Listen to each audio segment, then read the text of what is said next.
বাধা হবে, সেখানেই মাহফিল হবে। আমরা সকলেই প্রস্তুত থাকি, যদি আজকের সমাবেশে মাওলানা মামুনুল হককে বাধা প্রদান করা হয়, যেখানেই বাধা প্রদান করা হবে সেখানেই মাহফিল হবে।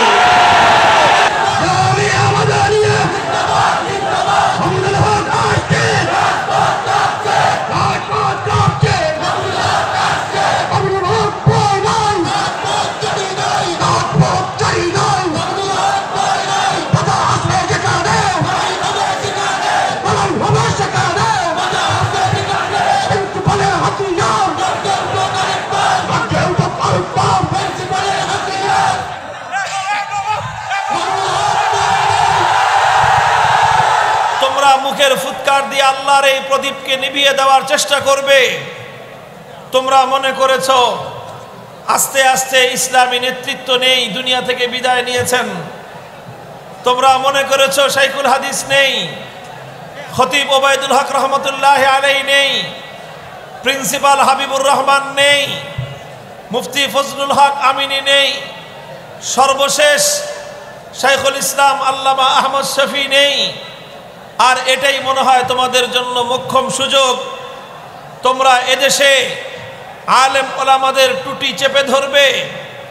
তোমরা মনে করেছো আলেম ওলামাদের কণ্ঠ রুদ্ধ করে দিবে।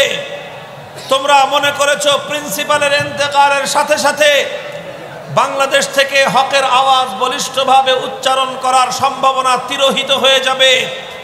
তোমাদের জন্য আফসোস হয় যে তোমাদের এই দুঃস্বপ্ন, তোমাদের এই দিবাস্বপ্ন কোনোদিন পূরণ হবার নয়। এভাবেই জনতার যে বাদ ভাঙ্গা উচ্ছ্বাস টেকনাফ থেকে তেতুলিয়া আমরা দেখতে পাচ্ছি। এই জাতির তরুণ প্রজন্ম আজকে আলেমদের উপর আস্থা রাখতে শুরু করেছে।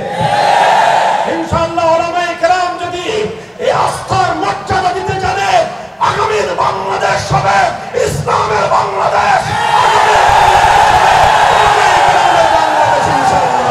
ইনশাআল্লাহ সুবহান ইনশাআল্লাহ আমি সচক্ষে দেখেছি আল্লাহর নুসরত এবং গায়বী মদদ আমি সচক্ষে প্রত্যক্ষ করেছি। হকের উপর অটল থাকলে ফিজায়ে বদর पैदा कर फरिश्ते तेरी नुसरत को, फिजाए बदर पैदा कर फरिश्ते तेरी नुसरत को उतर सकते हैं कतार अंदर कतार भी। आज তুমি শাইখুল হিন্দের মতো মাথায় কাফনের কাপড় বাঁধো, আজ তুমি শাইখুল ইসলাম মাদানির মতো বুকের মধ্যে হিম্মত ধারণ করো, আজ তুমি শাইখুল হাদিসের মতো হুঙ্কার ছাড়ো, আজ তুমি প্রিন্সিপাল হাবিবুর রহমানের মতো দুঃসাহসী ভূমিকায় অবতীর্ণ হও। আজ আরশের মালিক রব্বুল আলামিন তোমার উপর সেভাবেই খোদার মদদ নাযিল করবে। আল্লাহর মদদ যখন আসবে, দুনিয়ার সমস্ত বড় বড় শক্তিগুলো তোমার সামনে ভেজা বেড়াল হয়ে যাবে। মুহতারাম হাজিরিন, সময় খুবই সংকীর্ণ। অল্প কয়েকটি কথা আমি আপনাদের সম্মুখে আরজ করব। আসলে কথা খুব বেশি বলার প্রয়োজন নেই।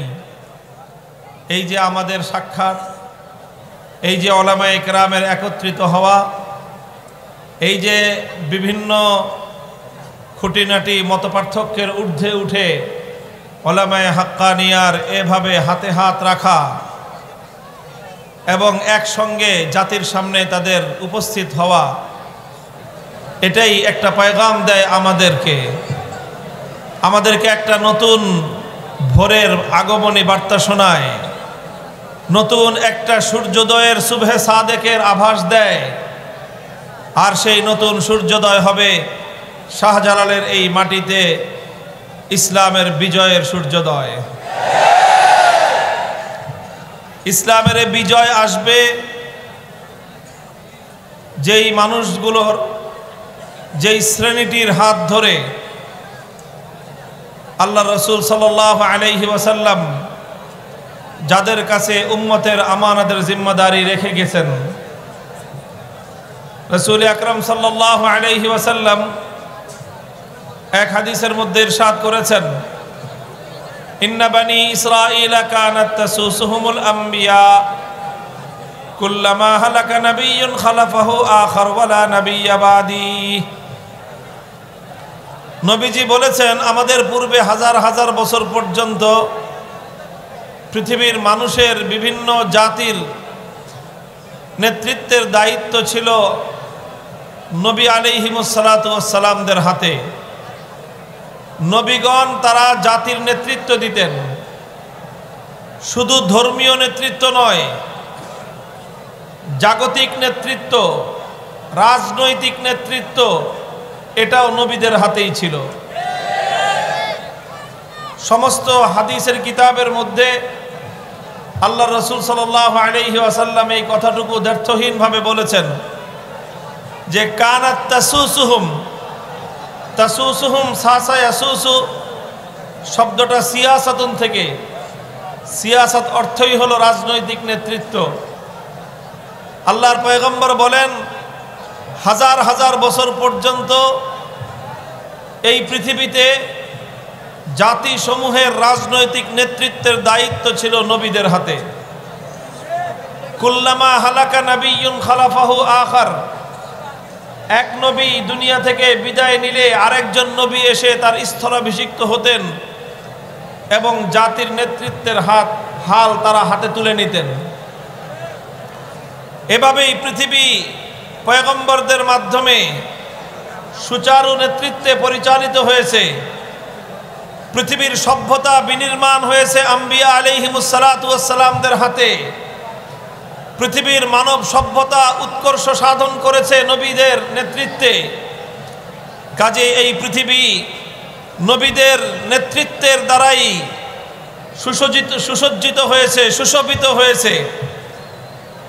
আল্লাহ পাক রব্বুল আলামিন পয়গম্বরদেরকে পাঠিয়েছেন দুনিয়ার মানুষকে সুশৃঙ্খলভাবে, সুন্দরভাবে তাদেরকে পরিচালিত করে দুনিয়াকে সামনের দিকে অগ্রসর করবার জন্য। আল্লাহ রাসূল সাল্লাল্লাহু আলাইহি ওয়াসাল্লাম বলেন, এভাবেই হাজার হাজার বছর পর্যন্ত জাতির নেতৃত্ব ছিল কাদের হাতে? কাদের হাতে? আম্বিয়া আলাইহিমুসসালাতু ওয়াসসালামদের হাতে। এই ধারা চলতে চলতে সর্বশেষ নবী মুহাম্মদুর রাসূলুল্লাহ সাল্লাল্লাহু আলাইহি ওয়াসাল্লাম, তার হাতে তার উম্মতের শুধুমাত্র ধর্মীয় নেতৃত্ব নয়, বরং আমাদের নবীর হাতেই ছিল গোটা উম্মতের সব ধরনের নেতৃত্ব। আমাদের নবী যেমনি ভাবে মসজিদের মিহরাবে দাঁড়িয়ে তিনি জামাতের ইমামতি করতেন, ঠিক তেমনি ভাবে তিনি মিম্বরে বসে কাজিল কুজাত হিসাবে, প্রধান বিচারপতি হিসাবে বিচার করতেন। আমাদের নবী যেমনি ভাবে মিম্বরে দাঁড়িয়ে খুতবা দিতেন, যখন মুজাহিদ বাহিনী নিয়ে, সৈনিকদেরকে নিয়ে জিহাদের রণাঙ্গনে যেতেন, তখন তিনি সেই রণাঙ্গনে সালারে আজম, প্রধান সেনাপতি হিসেবে গোটা সৈন্যবাহিনীকে তিনি নেতৃত্ব প্রদান করতেন। আমাদের যেই নবী মসজিদে নববীতে বসে তার উম্মতকে নসিহত করতেন, 12.5 লক্ষ বর্গ মাইল জুড়ে বিশাল সাম্রাজ্যে আল্লাহর কোরআনের শাসন ব্যবস্থা, খেলাফত ব্যবস্থা কায়েম করে তিনি তার খলিফা নির্বাচিত ছিলেন।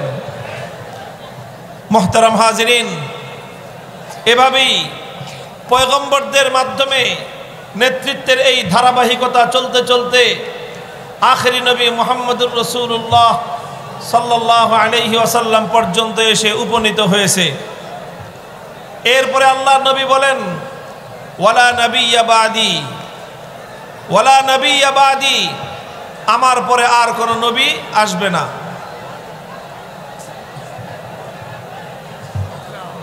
মুহতারাম হাজিরিন,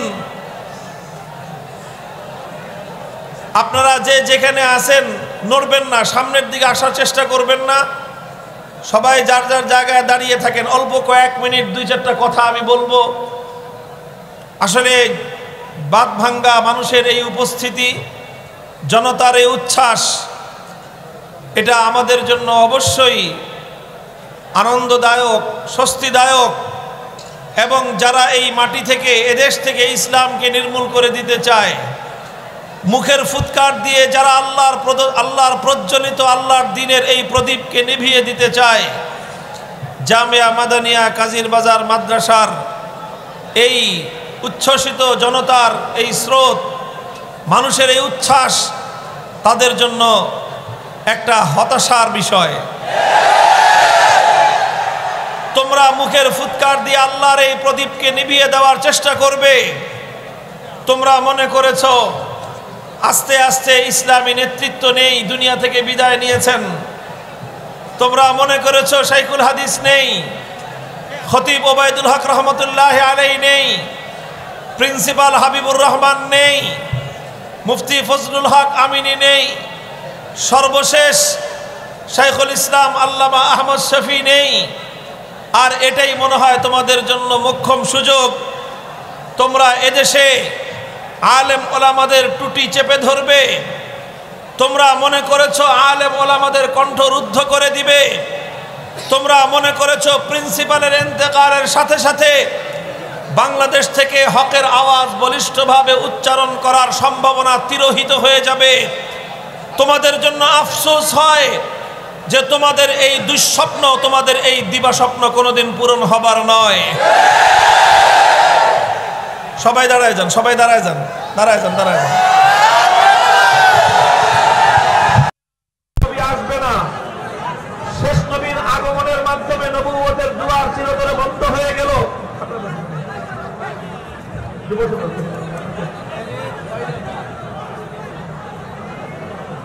প্রশ্ন তৈরি হয়, শেষ নবীর পরে কিয়ামত পর্যন্ত দুনিয়া আরো অনেক দিন টিকে থাকবে। ইতিমধ্যে ১৫০০ বছর অতিক্রান্ত হয়েছে, আরো কতদিন পর্যন্ত দুনিয়া টিকে থাকবে সেটা একমাত্র আলিমুল গায়ব আল্লাহই জানেন। পূর্ববর্তী হাদিস থেকে প্রমাণ হয় এই জগতে নেতৃত্বের দায়িত্ব ছিল নবীদের কাঁধে। শেষ নবীর আগমনের মাধ্যমে, খাতামুল আম্বিয়ার আগমনের মাধ্যমে নবুয়তের দুয়ার চিরতরে বন্ধ হয়ে গেল। প্রশ্ন হলো, তাহলে শেষ নবীর পরে আগামী দিনে জাতির নেতৃত্ব, জাতিকে সঠিক পথে পরিচালিত করার এই গুরু দায়িত্ব কারা পালন করবেন? এটা ছিল প্রশ্ন। আল্লাহর রাসূল সাল্লাল্লাহু আলাইহি ওয়াসাল্লাম এই প্রশ্নের জবাব দেওয়ার জন্য আরেকটি হাদিস ইরশাদ করেছেন, আল উলামা ওয়ারাসাতুল আম্বিয়া, আল উলামা ওয়ারাসাতুল আম্বিয়া। উলামায়ে কেরাম হলেন নবীদের উত্তরাধিকারী, আলেম সমাজ হলেন নবীদের স্থলাভিষিক্ত, তারা হলেন নবীদের ওয়ারিস। আজকে এই হাদিস আমরা আলেমরা মনে করেছি এটি শুধু আলেমদের ফজিলত বর্ণনা করার হাদিস। আমরা মনে করেছি নবীদের উত্তরাধিকারী, নবীদের ওয়ারিস বলে আলেমদের ফজিলত বর্ণনা করা হয়েছে। শাইখুল হাদিস আল্লামা আজিজুল হক রহমতুল্লাহি আলাইহি বলতেন, এই হাদিসের মধ্যে যতটা না আলেমদের মর্যাদা এবং ফজিলতের কথা বলা হয়েছে, তার চেয়েও বেশি আলেমদের কর্তব্যের কথা বলা হয়েছে। আল্লাহর নবী ওই প্রশ্নের জবাব এই হাদিসের মধ্যে দিয়েছেন। নবুয়তের সিলসিলা যখন বন্ধ হয়ে গেল, শেষ নবীর তিরোধানের পর থেকে কিয়ামত পর্যন্ত উম্মতের নেতৃত্ব দিবে কারা? সেই প্রশ্নের জবাব দিয়েছেন আল্লাহর নবী, আল উলামা ওয়ারাসাতুল আম্বিয়া। কিয়ামত পর্যন্ত দুনিয়াতে আর কোন নবী আসবেন না। কিয়ামত পর্যন্ত দুনিয়াতে নবুয়তের আর কোন নতুন ধারক বাহক আসবে না। কিয়ামত পর্যন্ত আল্লাহর পক্ষ থেকে আর কোন পয়গম্বরের আগমন ঘটবে না। তবে কিয়ামত পর্যন্ত নবীদের সেই গুরু দায়িত্ব, উম্মতকে, জাতিকে নেতৃত্ব দেওয়ার সেই দায়িত্ব পালন করবে আলেম সমাজ। মুহতারাম হাজিরিন, আল্লাহর নবী এই হাদিসের মধ্যে উম্মতে মুসলিমাকে লক্ষ্য করে একটি ইঙ্গিত দিয়েছেন, আর আলেম সমাজকে লক্ষ্য করে আরেকটি ইঙ্গিত দিয়েছেন। আমি এই দুটি ইঙ্গিতের কথা বলে আলোচনা সমাপ্ত করব। প্রথম ইঙ্গিত সাধারণ জনতার উদ্দেশ্যে, প্রথম ইঙ্গিত দুনিয়ার অন্যান্য সকল মানুষকে লক্ষ্য করে, আর দ্বিতীয় ইঙ্গিত হলো আলেম সমাজকে লক্ষ্য করে। সাধারণ মানুষকে লক্ষ্য করে আল্লাহর পয়গম্বরের ইঙ্গিত ইঙ্গিত হলো, হে আমার উম্মত, তুমি যেই হও না কেন, তোমার প্রফেশন যেটাই হোক না কেন, তোমার পেশা যেটাই হোক না কেন, হতে পারো তুমি একজন কৃষক, তুমি একজন শ্রমিক, তুমি একজন মজদুর, হতে পারো তুমি একজন ব্যবসায়ী, তুমি একজন চাকরিজীবী, হতে পারো তুমি একজন প্রশাসনের বড় দায়িত্বশীল আইন শৃঙ্খলা রক্ষাকারী বাহিনীর সদস্য, হতে পারো তুমি রাষ্ট্রীয় গুরুত্বপূর্ণ পদমর্যাদার অধিকারী, কিন্তু তোমাদের সকলকে লক্ষ্য করে আল্লাহর পয়গম্বরের এই হাদিসের মধ্যে স্পষ্ট ইঙ্গিত হলো, কিয়ামত পর্যন্ত আলেমরা নবীদের অবর্তমানে উম্মতের নেতৃত্বের দায়িত্ব তাদের কাঁধে চাপিয়ে দেওয়া হয়েছে। সুতরাং হে সাধারণ উম্মতে মুসলিমা, হে আল্লাহর পয়গম্বরের উম্মতেরা, তুমি যদি আখেরি নবীকে নবী বলে বিশ্বাস করে থাকো, তুমি যদি আখেরি নবীকে নবী বলে স্বীকার করে থাকো, তুমি যদি কিয়ামতের দিন আখেরি নবীর শাফাআত এবং তার সুপারিশের প্রত্যাশা করে থাকো, তাহলে নবীর উত্তরাধিকারী যারা আলেম সমাজ, তাদেরকে সেইভাবেই মূল্যায়ন করবে যেভাবে আল্লাহ নবী আলেমদের দায়িত্বে নেতৃত্বের দায়িত্ব তাদের কাঁধে তুলে দিয়ে গেছেন। আজকে বড় আফসোসের বিষয় হলো যে এই সমাজের মধ্যে আজকে একটি নতুন জাহেলিয়াত প্রতিষ্ঠিত হয়েছে। আমি এই জাহেলিয়াতকে সমাজ থেকে উৎখাত করতে চাই। এটাই হলো আমার মিশন, এটাই হলো আমার ভিশন। আর এই জাহেলিয়াতের বিরুদ্ধে কথা বলছি বলে আজকে আমার বিরুদ্ধে অনেকেই রুষ্ট।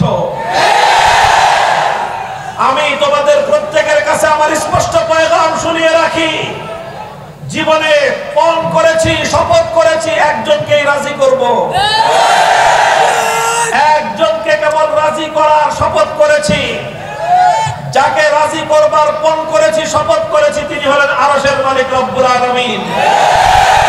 তাকে রাজি করতে গিয়ে যা বলতে হয় তাই বলবো, তাকে রাজি করতে গিয়ে যা করতে হয় তাই করব। আমার কথায় যদি কেউ নারাজ হও, আমার কথায় যদি কেউ অসন্তুষ্ট হও, স্পষ্ট পয়গাম, আরশের মালিক রব্বুল ইজ্জতকে নারাজ করে অন্য কাউকে সন্তুষ্ট করা আমাদের পক্ষে সম্ভব নয়।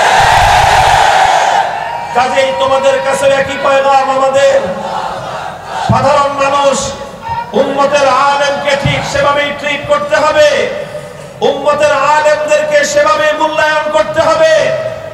আমি বারবার আজ এ কথাই বলছি, সারা বাংলাদেশে এ কথার আমি বারবার উচ্চারণ করছি, জাতির কর্ণকুহরে পয়গাম পৌঁছে দেওয়ার চেষ্টা করছি। সেটা হলো আজকের এই একবিংশ শতাব্দীর নতুন জাহেলিয়াত হলো যে আলেম সমাজকে যথাযথ মূল্যায়ন করতে প্রস্তুত নয়। কেউ আলেমদেরকে শুধুমাত্র মিলাদের হুজুর হিসেবে দেখতে চায়, কেউ আলেমদেরকে শুধু মসজিদের ইমাম হিসেবে দেখতে চায়, কেউ আলেমদেরকে শুধুমাত্র বিবাহ পড়ানোর কাজী হিসেবে দেখতে চায়, কেউ আলেমদেরকে শুধুমাত্র পিতামাতার মৃত্যুবার্ষিকীর খতমের মুনাজাতরত অবস্থায় দেখতে চায়। বেশির চেয়ে বেশি আলেমদেরকে মসজিদের মিম্বরে খুতবারত অবস্থায় দেখতে চায়। আবার সেই খুতবা কি হবে সেটাও তারা বলে দিতে চায়। স্পষ্ট কথা, উলামায়ে কেরামের দায়িত্বে, উলামায়ে কেরামের কাঁধে সমস্ত পয়গম্বরদের উত্তরাধিকারের লাঙ্গলের জোয়াল তাদের হাতে তুলে দেওয়া হয়েছে। কাজে আলেমদেরকে সেভাবে মূল্যায়ন করতে হবে। আলেমদের হাতে আল্লাহর পয়গম্বর দেশ এবং জাতির নেতৃত্বের বোঝা চাপিয়ে দিয়ে গেছেন। এটা হলো উম্মত এবং সাধারণ আওয়ামুন নাস, সাধারণ মানুষকে লক্ষ্য করে আল্লাহর নবীর ইঙ্গিত, উলামায়ে কেরামকে লক্ষ্য করে আল্লাহর পয়গম্বরের ইঙ্গিত হলো যে উলামায়ে কেরামের উপর আল্লাহর আখেরি নবী আস্থা রেখে গেছেন। আল উলামা ওয়ারাসাতুল আম্বিয়া, এই কথা বলে নবীজি আলেম সমাজের উপর আস্থা রেখেছেন। কি আস্থা রেখেছেন? যে আমরা নবীরা চলে যাচ্ছি, কিয়ামত পর্যন্ত আর কোন নবী আসবে না, কিন্তু উম্মতের উলামায়ে কেরাম সেই নবুয়তের জিম্মাদারি সামাল দিবে। উম্মতের উলামায়ে কেরাম নবুয়তের নবীদের উত্তরাধিকারী হিসেবে আল্লাহর দ্বীনের হাল ধরবে। আল্লাহর দ্বীন যখনই যেই তাকাজা এবং যেই দাবি পেশ করবে, উম্মতের উলামায়ে কেরাম সেই দাবি পূরণ করার জন্য তারা প্রস্তুত হয়ে যাবে।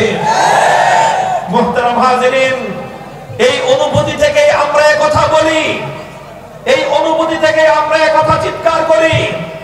তোমরা কেউ আমাদের উপর আস্থা রাখতে পারো আর না পারো, আল্লাহর নবী আমাদের উপর যে আস্থা রেখে গেছেন, উম্মতের যে আমানত আমাদের কাঁধে তুলে দিয়ে গেছেন, সারা দুনিয়াকে আমরা নারাজ করতে পারি, সারা দুনিয়াকে আমরা বেপরোয়া করতে পারি, সারা দুনিয়াকে আমরা উপেক্ষা করতে পারি, কিন্তু আল্লাহর নবী আমাদের উপর যে আস্থা এবং বিশ্বাস রেখে গেছেন, জীবন দিয়ে হলেও সে আস্থার মর্যাদা আমরা রক্ষা করতে চাই।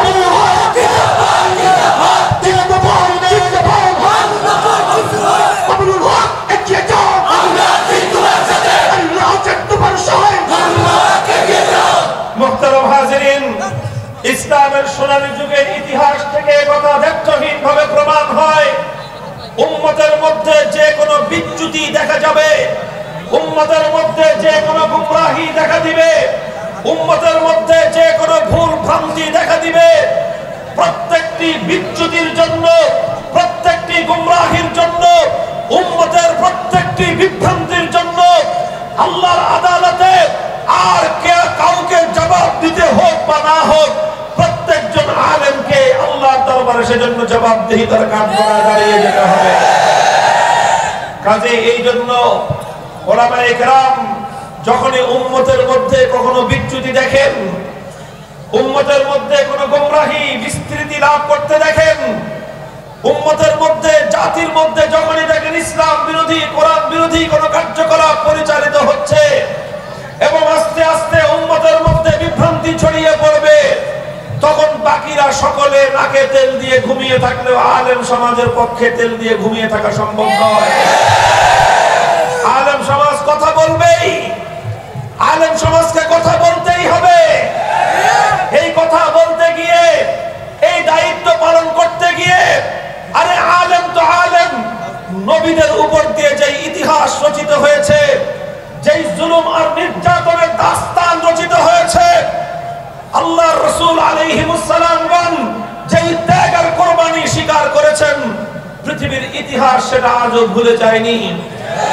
আমরা একথা জানি যে এই জিম্মাদারি আদায় করতে গিয়ে, হকের ঝান্ডা সমুন্নত করতে গিয়ে অনেক নবীকে রক্ত দিতে হয়েছে, হকের ঝান্ডা সমুন্নত করতে গিয়ে অনেক নবীকে জীবন দিতে হয়েছে, হকের ঝান্ডা সমুন্নত করতে গিয়ে অনেক নবীকে ফাঁসি কাস্টে ঝুলতে হয়েছে, হকের ঝান্ডা সমুন্নত করতে গিয়ে কোন কোন নবীকে করাতের দ্বারা দ্বিখণ্ডিত করা হয়েছে। পয়গম্বর আলাইহিস সালাতু ওয়াস সালামগণ করাতের আঘাতে দ্বিখণ্ডিত হয়েছেন, ফাঁসি কাস্টে ঝুলে মৃত্যুকে বরণ করেছেন, রক্ত দিয়েছেন, জীবন দিয়েছেন, কিন্তু নিজেদের দায়িত্ব পালন থেকে এক চুল পরিমাণ পিছপা হননি। মুহতারাম হাজিরিন, হযরতে উলামায়ে কেরাম, হাদিসের ব্যাখ্যাকারগণ হাদিসের স্পষ্ট ব্যাখ্যা লিখেছেন, যুগে যুগে সর্বযুগেই আলেমদের মধ্যে তিনটি শ্রেণী হয়। কয় শ্রেণী? আলেমদের মধ্যে তিন শ্রেণী হয়। এক নম্বর শ্রেণী তারা হয় যারা সময়ের প্রত্যেকটি হক কথা অকুণ্ঠ চিত্তে উচ্চ কণ্ঠে জাতির সামনে উচ্চারণ করে, কোন হিকমতের দোহাই দিয়ে, কোন হিকমতের দোহাই দিয়ে, কোন কৌশলের দোহাই এবং আশ্রয় দিয়ে হক কথা উচ্চারণ করতে তারা বিন্দু মাত্র পিছপা হন না।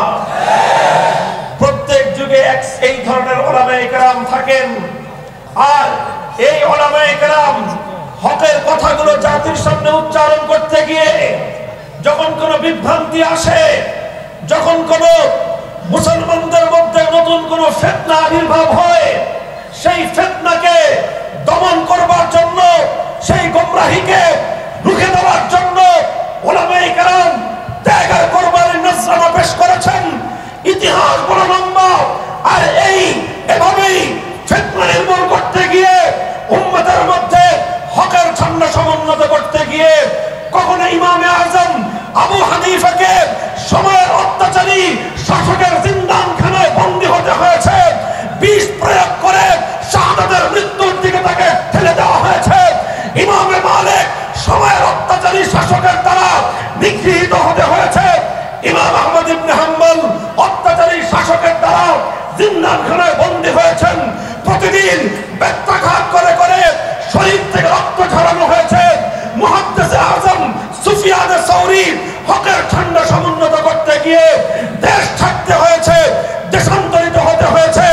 আমিরুল মুমিনিন ফিল হাদিস ইমাম বুখারী রাহমাতুল্লাহি আলাইহি সময়ের অত্যাচারী শাসকের সামনে ইলমে দ্বীনের আত্মমর্যাদা গৌরবকে সমুন্নত রাখতে গিয়ে বলেছিলেন, আমি বাদশার দরবারে ইলম নিয়ে যেতে পারবো না, বাদশার সন্তানকে যদি ইলম শিখতে হয় বুখারীর দরবারে এসে ফকিরের বেশে বসে আলেমের সামনে চাটাইয়ের উপর বসে ইলম শিখতে হবে। ইমাম বুখারী দরবারে গিয়ে ইলমের ফেরি করবে না। ইমাম বুখারীকে দেশ ছাড়তে হয়েছিল, বুখারা সামারকান্দাকে ছাড়তে হয়েছিল। সেই খারতান নামক এক নিভৃত পল্লীতে গিয়ে সময়টুকু অতিক্রম করে প্রিয় মাওলার সান্নিধ্যে চলে গিয়েছিলেন। ইমাম ইবনে তাইমিয়া হকের ঝান্ডা সমুন্নত করতে গিয়ে জুলুম স্বীকার করতে হয়েছে। আস্তে আস্তে শাইখুল হিন্দ মাহমুদ হাসান দেওবন্দি রাহমাতুল্লাহি আলাইহি হকের ঝান্ডা সমুন্নত করতে গিয়ে মাল্টার আন্দামান দ্বীপে তাকে কারাগার নির্যাতন ভোগ করতে হয়েছে। শাইখুল ইসলাম হুসাইন আহমদ মাদানী রাহমাতুল্লাহি আলাইহি হকের সঙ্গে থাকার জন্য, হকের পক্ষে থাকার জন্য কারা নির্যাতন ভোগ করতে হয়েছে। আসেন শাইখুল হাদিস আল্লামা আজিজুল হক রাহমাতুল্লাহি আলাইহি হকের ঝান্ডা সমুন্নত করতে গিয়ে কারা নির্যাতন ভোগ করতে হয়েছে। বীর মুজাহিদ প্রিন্সিপাল আল্লামা হাবিবুর রহমান হক এবং হক্কানিয়তের পক্ষে থাকতে গিয়ে তাকে বৃদ্ধ বয়সে, তাকে অসুস্থ অবস্থায় নির্মম নির্যাতন ভোগ করতে হয়েছে। আজকে শাইখুল হাদিস আল্লামা জুনায়েদ বাবু নগরী জীবনের ঝুঁকি নিয়ে হকের ঝান্ডা সমুন্নত করতে গিয়ে আল্লাহর নবীর ইজ্জতের হেফাজতের জন্য কারাগারের অন্ধকার প্রকোষ্ঠে তাকে দিনাতিবাদ করতে হয়েছে।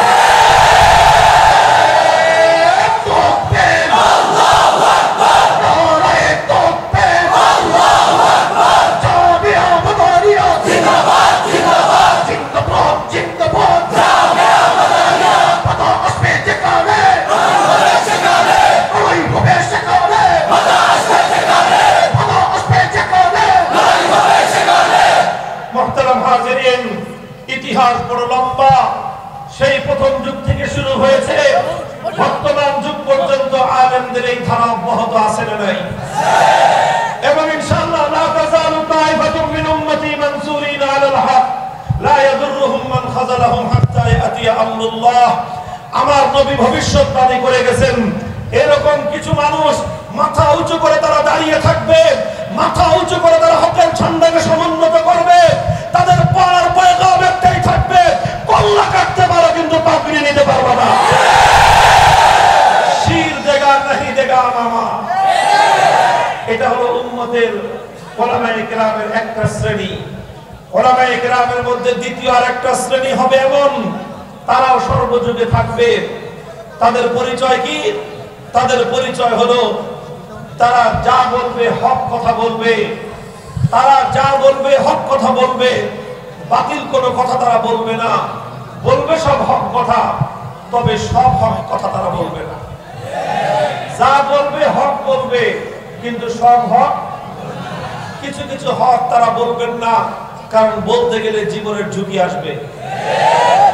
এই জন্য জীবন রক্ষার তাগিদে, আত্মরক্ষার জন্য তারা কিছু কিছু হক কথা নীরবে থাকবেন, উচ্চারণ করবেন না।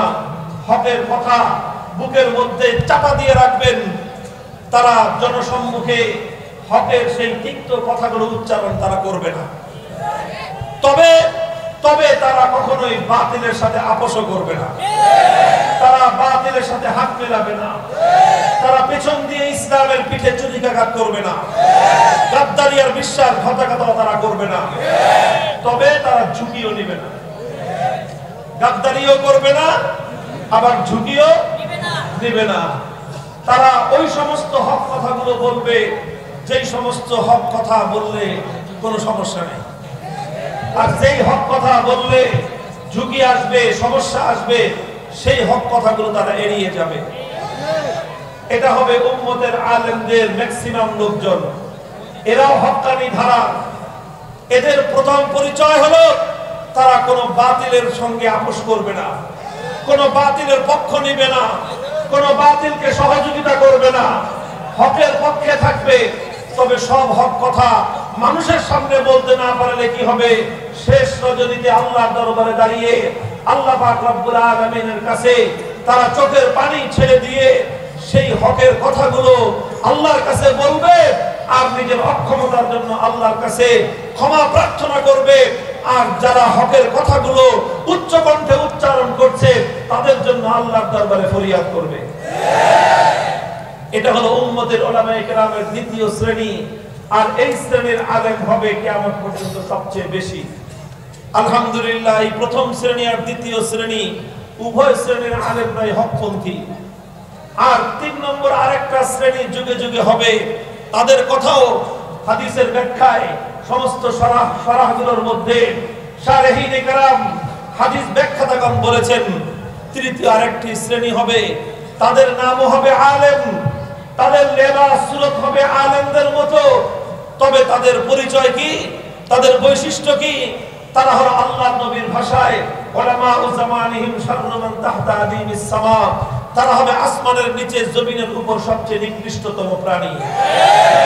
এরা কারা? এরা হলো উলামায়ে সু, এরা হলো দরবারি আলেম। এরা কারা? এদের পরিচয় হলো ইয়াশতারুনা বিআয়াতিল্লাহি সামানান কালিলা, এরা দুনিয়ার সামান্য স্বার্থ উদ্ধার করবার জন্য আল্লাহর দ্বীনকে বিক্রি করবে, দুনিয়ার সামান্য স্বার্থ উদ্ধার করবার জন্য বাতিলের সঙ্গে আপোষ করবে, দুনিয়ার সামান্য স্বার্থ উদ্ধার করবার জন্য অত্যাচারীদেরকে উস্কানি দিবে।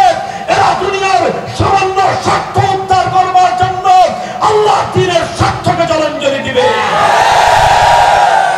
এইরকম কিছু আলেম নামধারী, এই ধরনের কিছু আলেম নামধারী দরবারি লোকজন এরাও কিয়ামত পর্যন্ত থাকবে। এই সকল আলেমদের হাত থেকে আল্লাহ পাক আমাদেরকে হেফাজত করেন। আমিন। মুহতারাম হাজিরিন, এরাই হলো সবচেয়ে বড় অনিষ্টর মূল। আমি সর্বশেষ যে দৃষ্টান্ত দিয়ে আলোচনা শেষ করতেছি, বাদশাহ আকবরের কথা আমরা জানি। আকবর দ্য গ্রেট 50 বছর শাসন করেছিল মোগল সাম্রাজ্যের। আল্লাহর দ্বীন ইসলামকে ধ্বংস করবার জন্য নতুন একটা মতবাদ সে আবিষ্কার করেছিল, দ্বীন ইলাহি নামে নতুন ধর্ম, কুফরি মতবাদ। মুজাদ্দিদ আল-ফিসালি রাহমাতুল্লাহি আলাইহি, শেখ আহমদ সিরহিন্দি বাদশাহ আকবরকে বোঝাবার চেষ্টা করেছিলেন, বলেছিলেন ইসলামের সঙ্গে টক্কর দিতে এসো না, আকবর টিকতে পারবে না। বলেছিলেন ইসলামকে ধ্বংস করতে চেও না, ইসলাম ধ্বংস হওয়ার জন্য দুনিয়াতে আসেনি। তুমি তোমার পক্ষ থেকে নতুন ধর্ম প্রবর্তন করবার চেষ্টা করো না, ক্ষমতার দাপটে পেশি শক্তির বলে ধর্ম তুমি নতুন করে তৈরি করতে পারবা, কিন্তু আল্লাহর জমিনে ইসলামকে, ইসলামের আলো নিভিয়ে দিয়ে তোমার সেই বাতিল ধর্ম তুমি চালাতে পারবা না। শেখ আহমদ সিরহিন্দি, মুজাদ্দিদ আল-ফিসানি বাদশাহ আকবরকে এই কথা বোঝাবার চেষ্টা করেছিলেন, কিন্তু বাদশাহ আকবরের কানে দিয়ে এই কথা ঢুকে নাই। কেন ঢুকে নাই? এজন্য শুধু বাদশাহ আকবর একা দায়ী নয়, এর জন্য বাদশাহ আকবর যতটা দায়ী, তার চেয়ে বড় দায়ী ছিল দরবারি মোল্লা আবুল ফজল ফয়জী। সে বাদশাহ আকবরকে বুঝিয়েছিল, ফুসলিয়েছিল যে মুজাদ্দিদ আল-ফিসানি, শেখ আহমদ সিরহিন্দির কথা আপনি শুনবেন না। মুহতারাম হাজিরিন, কাজেই উলামায়ে কেরাম কথা পরিষ্কার।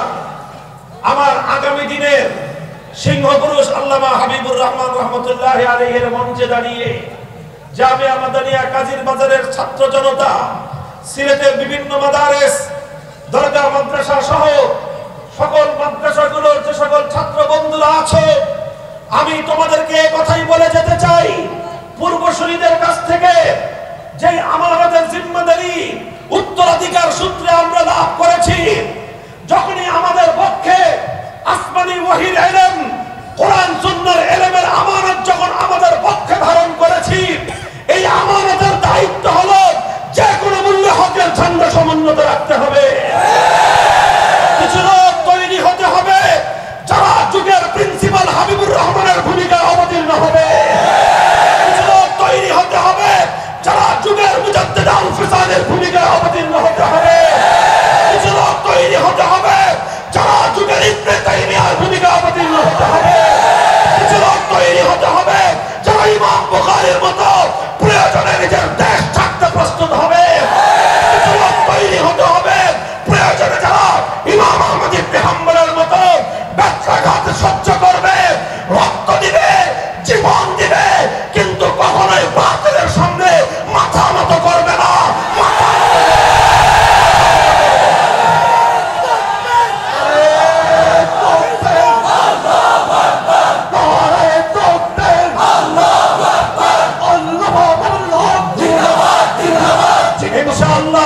ইনশাআল্লাহ আমি সচক্ষে দেখেছি আল্লাহর নুসরত এবং গায়বী মদদ আমি সচক্ষে প্রত্যক্ষ করেছি। হকের উপর অটল থাকলে फिजाए बदर पैदा कर फरिश्ते तेरी नुसरत को, फिजाए बदर पैदा कर फरिश्ते तेरी नुसरत को उतर सकते हैं कतार अंदर कतार भी। आजो তুমি শাইখুল হিন্দের মতো মাথায় কাফনের কাপড় বাঁধো, আজো তুমি শাইখুল ইসলাম মাদানির মতো বুকের মধ্যে হিম্মত ধারণ করো, আজো তুমি শাইখুল হাদিসের মতো হুঙ্কার ছাড়ো, আজো তুমি প্রিন্সিপাল হাবিবুর রহমানের মতো দুঃসাহসী ভূমিকায় অবতীর্ণ হও। আজো আরশের মালিক রব্বুল আলামিন তোমার উপর সেভাবেই খোদার মদদ নাযিল করবে। আল্লাহর মদদ যখন আসবে দুনিয়ার সমস্ত বড় বড় শক্তিগুলো তোমার সামনে ভেজা বেড়াল হয়ে যাবে। আল্লাহ পাক রব্বুল আলামিন এই হক এবং হক্কানিয়তের ঝান্ডা নিয়ে আমাদেরকে সামনে অগ্রসর হওয়ার তৌফিক দান করেন। ইনশাআল্লাহ হকের পথে আছেন তো? থাকবেন তো ইনশাআল্লাহ? এভাবেই জনতার যে বাদ ভাঙ্গা উচ্ছ্বাস টেকনাফ থেকে তেতুলিয়া আমরা দেখতে পাচ্ছি। এই জাতির তরুণ প্রজন্ম আজকে আলেমদের উপর আস্থা রাখতে শুরু করেছে। ইনশাআল্লাহ উলামায়ে কেরাম যদি এই আস্থার মর্যাদা দিতে